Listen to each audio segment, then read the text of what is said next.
ગુજરાતમાં ભાજપ ચૂંટણી હારી રહી છે અને એટલે જ મેં સાંભળ્યું છે અને સૂત્રો દ્વારા જે રીતે માહિતી મળી છે એ પ્રમાણે ભાજપે એસઆઈઆરના માધ્યમથી ભાજપ વિરોધી જેટલા મતદાન છે એને કાપી નાખવાનું, એને રદ કરી નાખવાનું મોટું ષડયંત્ર કર્યું એવું લાગી રહ્યું છે.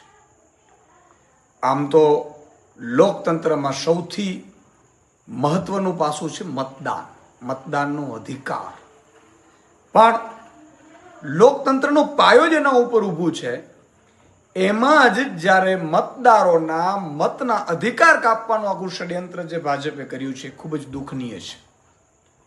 આજે હું લોકોને પણ અપીલ કરું છું કે ભાજપ એસઆઈઆરના માધ્યમથી તમારા મતદાન કાપી નાખવાનું ષડયંત્ર રચ્યું હોઈ શકે છે. ભાજપ વિરોધી જેટલા મત છે એ કપાઈ જાય અને ફરજી મત જે ભાજપ પોતે ઈચ્છે કે આને ચડાવી દેવા જોઈએ ફરજી વાળું કરીને એને ચડાવવાનું પણ એક ષડયંત્ર છે.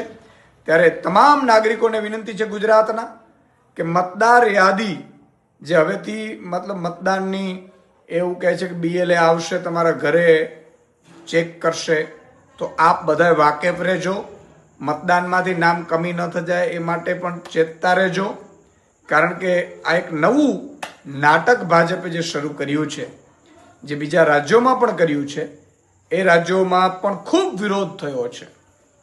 એટલે અહીંયા પણ ગુજરાતમાં પણ ભાજપ હારી રહી છે. એટલે જેટલા પણ ભાજપ વિરોધી મતદારો છે એને કાપવાનું ભાજપે જે ષડયંત્ર કર્યું છે એનાથી આપણે સર્વે સજાગ રહેવાની જરૂર છે.